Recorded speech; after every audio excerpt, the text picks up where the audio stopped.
All right, welcome back to the show, everybody. Hope y'all are having a good day so far. So, I saw this video pop up from Johnny Arnett, and I wanted to check it out with you guys. So this time, not a request, but it's my request to myself to watch this video with you guys. So this one is simply titled, Why Shaq and Chuck Hate Modern Players. And I thought this would be a fun one because I know why a lot of us support the Inside the NBA crew is because how brutally honest they are about this era of basketball. So, and ironically enough, I share in as far as like the few outliers that they have players wise, you know, like they'll throw in a Wemby and a Jokic and a Giannis and stuff like that. Like those players, those are different players, man. Those guys are amazing so far, but for the rest of the league, man, it's a soft time, man. Anyways, guys, I want to see what they have to say, and I want to see what Johnny has to say about this topic too. So let's get right to it. As I always do, I'm linking the original video down below in the description. So if you want to check out Johnny Arnett's channel, it's right down there for you guys. You also see a list of channel members. Shout out channel members. Appreciate you guys. Love talking to you guys every day. Life is good. Life is all right. All things considering, life is all right with all the things that I can control. The outside factors are freaking wild these days. But anyways, let's get to this. Like the video, hype the video if you got any left, all that good stuff. And I will cue into the coolest basketball intro of all time, except for maybe BTM's classic explosion. And I had my headphones bumped up too.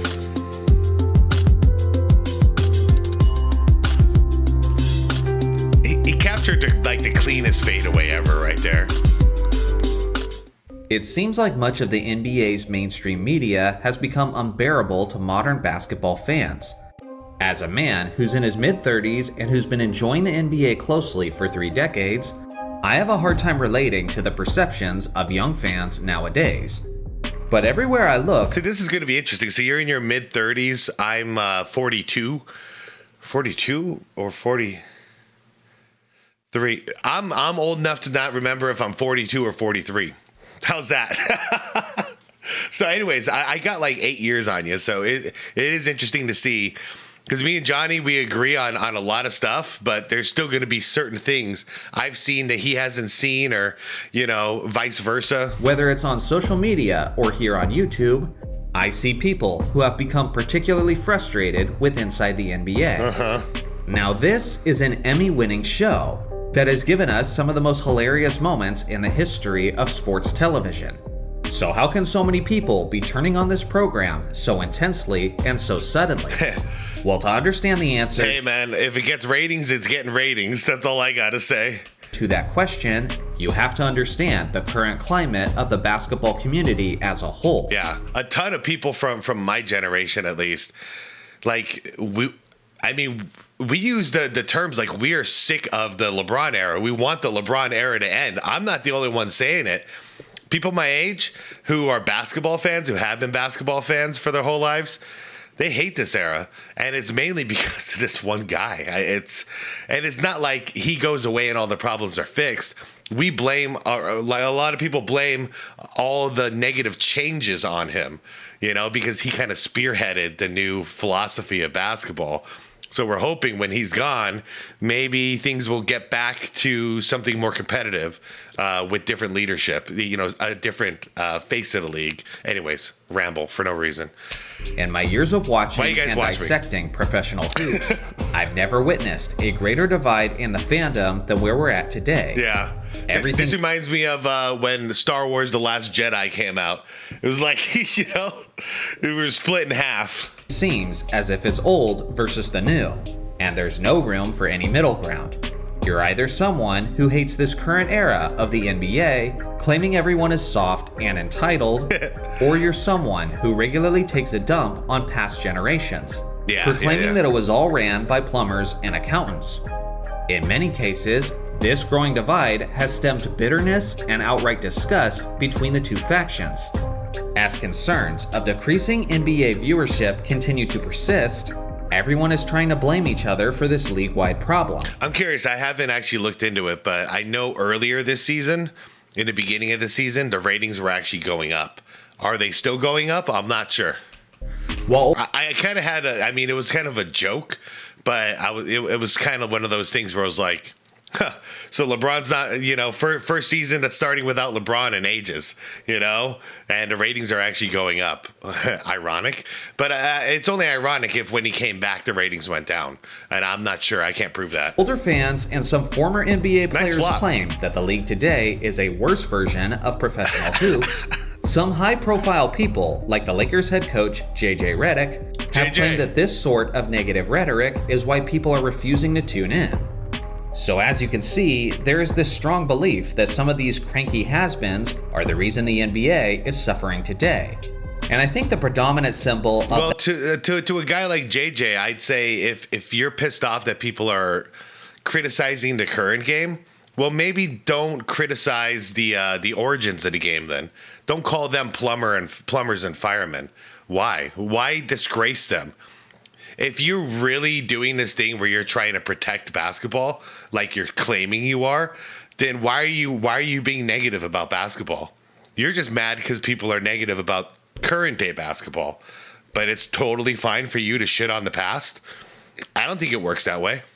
That demographic are the inside guys, but more specifically, Charles Barkley and Shaquille O'Neal. Yep. According to young NBA fans today, these guys are known for their hating. They always seem to be throwing guys under the bus, saying that they're weak-minded and claiming that they're not good enough, while they've literally admitted on multiple occasions that they're usually not watching the games that they're commenting on. In a way, this seems like peak ignorance to younger fans, in the sense that hey, the younger fans aren't watching the games either. Trust me, I've talked to them. They're just watching highlights and whatever NBA app is putting up for them, that's all they see. Big time dunk by LeBron James, Bronny James 1-for-1 for the field. These are the things that they're getting because I get the same alerts too. But then I pull up the actual game and see what's going on and then realize it's all just stupid. It'll be like big time play by LeBron James, but they're really down by 20 and LeBron has shot 1 for 8, like in reality. So they don't know what the hell's going on either. Act like they're professionals and authority figures on the subject matter, while admitting that they don't actually care enough to engage with it.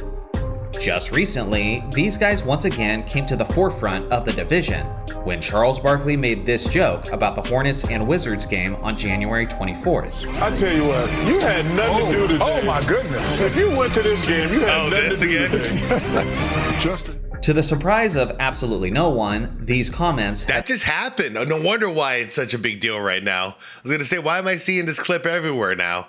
Okay, so this just happened on January 24th. So after their long hiatus, they come back and they say this. Yeah, okay. Social media. But, I mean, who's playing here? Who's playing? Well, let me just look.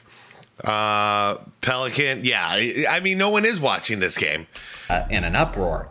And the outcry was led by my favorite player. Oh, it's Hornets, my bad. Hornets and Wizards. Dude. Yeah, really, really no one is watching this game. Why was this on TV?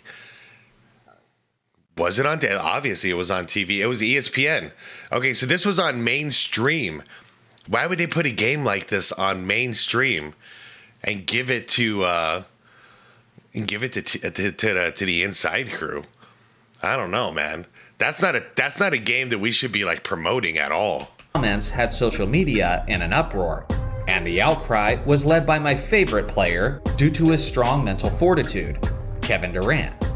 KD made it clear that he didn't find these comments funny, I did. And a multitude of people online agreed with him as they relentlessly blamed Charles Barkley for the low ratings and for holding small market teams back. Dude, we would have said that. I said this in a previous video. We would have said that back in the day too, if it was two crappy teams like the Vancouver Grizzlies versus, I don't know, the Sacramento Kings in the mid-90s.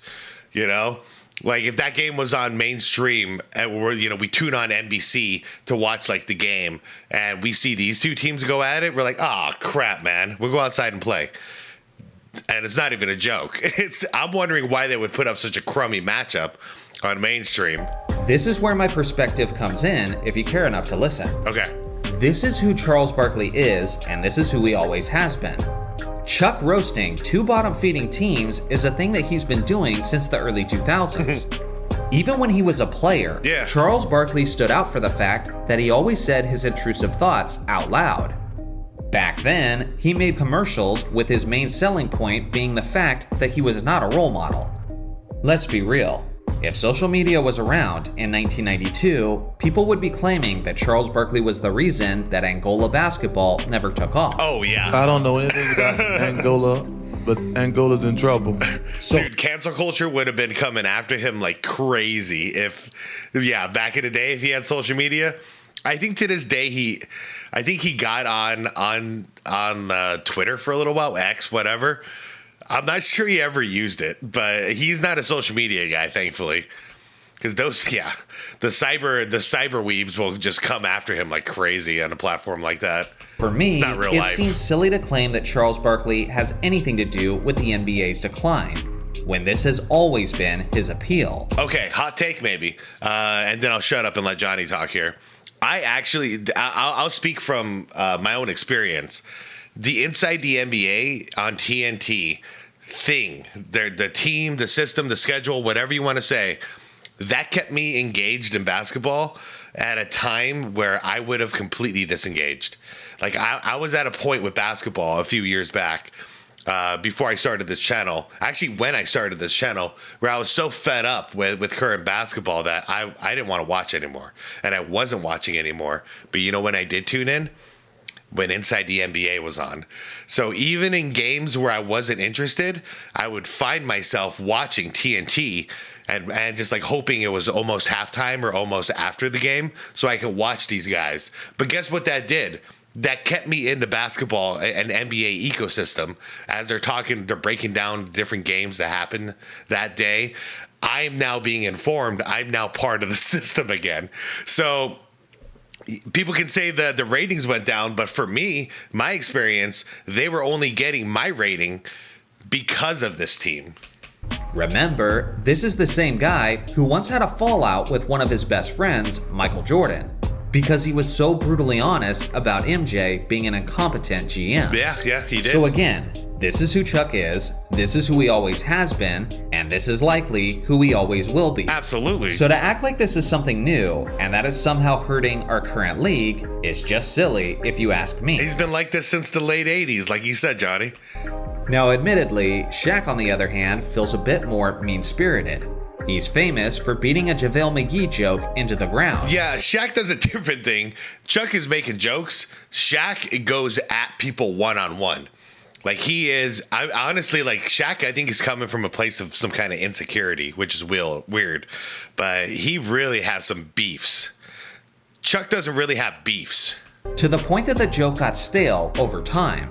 He's famous for his mostly one-sided beef with Dwight Howard that seems petty and unnecessarily harsh. Yeah, now they're buddies. And in more recent years, he has been relentlessly going after Joel Embiid, repeatedly calling him soft. Giannis and Embiid is force. Giannis is playing with force, and Embiid is playing SOF capital T. And right here on the other end, he's not playing with force. He's looking for the foul. He has a little Band-Aid on his little hand. You can't come out before the season's up not playing back-to-back. I mean, look at this shot. Right here on the other end, he's not. Look at the positioning, because you're gonna go back to the basket. You're gonna go in around here. Go straight up. Turn around, hook, something like that. But he's gonna like foul bait, or hope he's gonna get fouled. Watch the motion he does here. Embiid is soft as Charmin, man. Shaq ain't wrong about this one. Force. He's looking for the foul. Okay, good move. You're in. Okay, turn around. Right hand hook. Baby hook. No, what's this? It's like he was trying to go in and make some contact with number 26. When really, you're the big guy out here. You're the strongest guy out here. Go straight up. What was that? And why do you think you have so many leg injuries? Why did you do it? Why did you jump like that? Why did you land like that? I'm sorry. Embiid, I was disappointed in Embiid because when I saw what all the hype was about, like when I saw him play powerful, Embiid was unstoppable. But guess what he never chooses to do? He never plays powerful. Once in a blue moon. What's he like to do? double step back threes, and then he gets injured for a whole season. I wonder why. To the hand. You can't come out before the season's up not playing back-to-back. Say it again. Spell it. SOF capital T. Now listen. Yeah, you don't want to play back-to-backs. It's time for a pay cut, man. I'm saying this across the board. I don't care who you are. I don't care who you are. If you can't play the games, time for a pay cut. And it's not like that's a big deal. Oh, time to go from $60 million a year to $40 million a year. Like, you can take the pay cut. It's going to be okay, buddy. You know? But if you want that full pay, get in there, 82. Unless you're injured. I'm not completely justifying Shaq's actions, because I do feel like he sometimes gets insecure, jealous, and can be very condescending. Agreed. But I also feel like Shaq's quote hating is often misunderstood and a lot more complex than many people realize. During the early years... That's the thing. I disagree with Shaq's methods sometimes, but more times than not, I agree with his take. Shaq's career, he was quite simply one of the most scrutinized players in the history of the league. Yes, people recognized his talent and his remarkable gifts as an athletically daunting specimen. But with great power comes great responsibility. Okay, Spidey. Shaq was expected to deliver championships to his team. And after his failure in the 1995 NBA Finals, the negative narratives would begin. When he was selected to be one of the 50 greatest players in NBA history in 1997, a lot of people had a problem with it, claiming that he had won nothing, that he hadn't earned. What year was this again? A lot of people. One of the 50 greatest players in NBA history in 1997. 97. Yeah. So he had just gone over to the Lakers and still getting their ass kicked. Yeah. That's fair.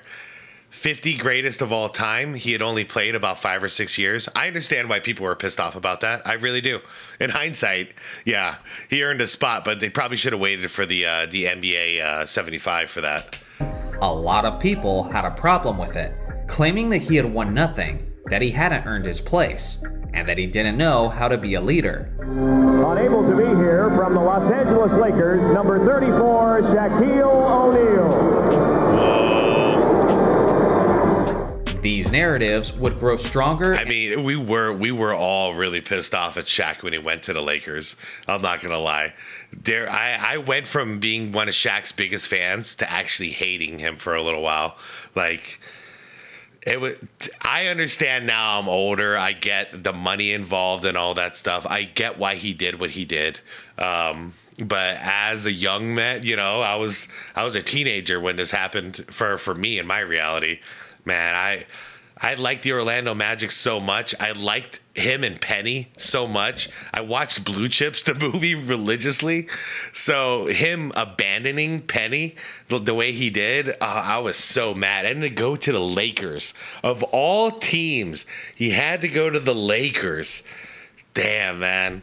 And stronger after he arrived in Los Angeles.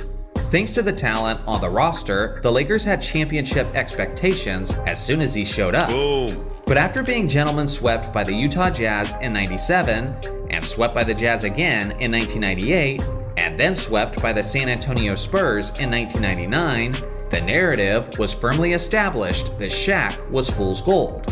He was constantly scrutinized for living in the shadow of the Lakers before him, like Kareem, Wilt Chamberlain, and George Mikan. I can't stress this enough. This was something that haunted Shaq on a daily basis in the late 1990s, as you couldn't go a day without the LA media putting enormous amount of pressure and criticism on their own. But obviously, Shaq did eventually win the championship in 2000, and that was seen as the validating moment of his career. Yeah.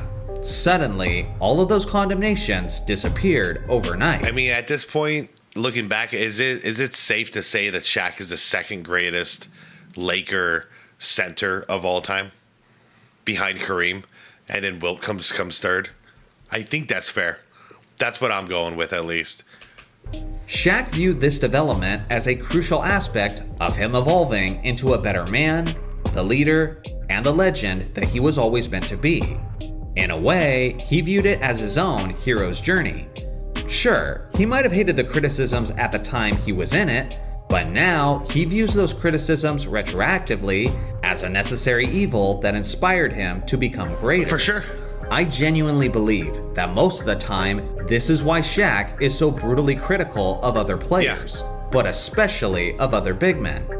Based on his own life experiences, he sees it as those players' responsibilities to take the criticisms and go through their own hero's journey. And if you're paying attention, you'll see that Shaq frequently expresses his thoughts along these lines.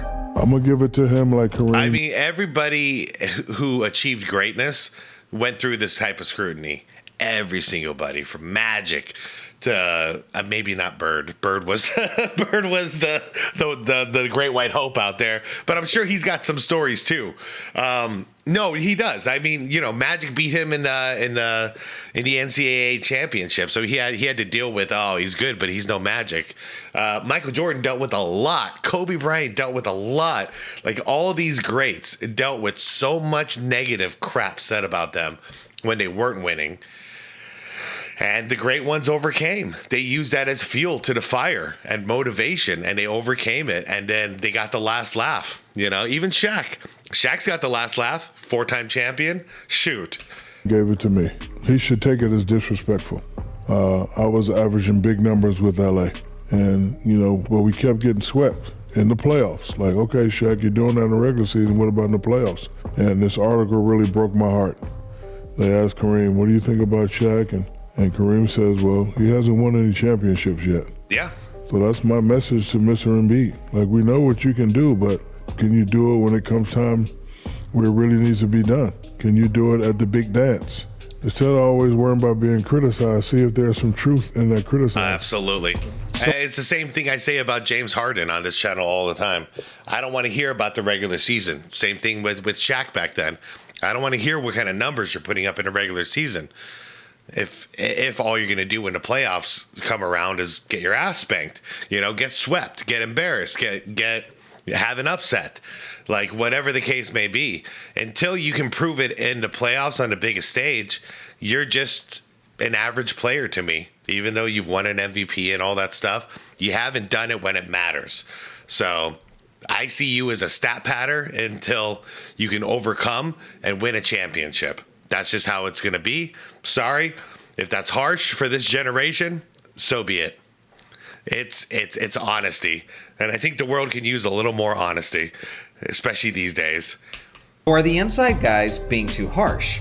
Maybe. Are they hurting the NBA with their approach? I truly doubt it, because in the grand scheme of things, their approach is really nothing new. And at the end of the day, what makes these guys special is the fact that they're mostly entertainers. Yes. I never went to Inside the NBA for expert analysis. Shaq's basketball breakdowns often boil down to telling the big men to simply try harder and give him 28 and 15. And then Chuck... yeah, that's true. is always educating people on how to be a winner, while he in fact never won a championship. Sure, occasionally they'll drop some gems of basketball wisdom, but for the most part, we watch them for the roasting, the laughs, and the shenanigans while they talk hoops. And if that is something that gets you super bent out of shape, then 95% of the time, I'm inclined to think that that's a you problem. I think so too. And yeah, too sensitive. Maybe you're being a little bit too sensitive. Yep. So what do you guys think? Are the inside guys part of the problem with viewership and basketball discourse today? I look forward to hearing your thoughts in the comment section below. Shout out to the members for supporting the channel, and thanks for watching as always. Make sure to like and subscribe for more basketball content, and I'll see you guys in the next video. No, like I said, these guys can make a boring game funny, you know, because of all the roasting they do. So I think they've been good for the game. As crazy as it may sound, because like I said, they're bringing in viewers during the most boring era of basketball. They're bringing in viewers because we want to laugh. You know, it actually turned into more of a comedy show than a basketball show, and it's one of a kind. No one's ever been able to do something like this before. I think this happened on accident, and it's just like it's magic in a bottle between these dudes. And the thing is what the younger generation isn't seeing, because they're not watching, by the way, they're only watching clips. But if they actually sat down, put their cell phone down and their 5 tablets down for like 1 second and just like watched an actual broadcast and watched what they're doing, guess who they're making fun of the most? themselves, each other, you know, and then they'll throw some jabs at everybody else. But like they're teaching the youth that it's okay to make fun of each other. It's okay to do this. We could just laugh it off and have a good old time. I think a lot of these kids, like there wouldn't be a lot of fun at parties, I'll tell you that, because there'd be no laughter. It would just be awkwardness and a bunch of people staring at their phones, you know, like nobody actually like socially interacting with each other. No busting chops, no any of that stuff to like, you know, relieve the tension in the room. It would probably be a very uncomfortable, awkward time. But the guys here on Inside, they're showing you how to do it. You know, Shaq and Chuck go at each other in a way that, like, dude, nobody else could, like, way worse to each other than they are to anybody in the current NBA. So much worse. They attack each other on live air, and it is brilliant content. I love it. So, no, if anything, if people got to get offline a little bit more, touch some grass, and remember that, like, the whole world doesn't revolve around you. Y'all get caught up on your algorithms and stuff that's all catered to your wants and your needs.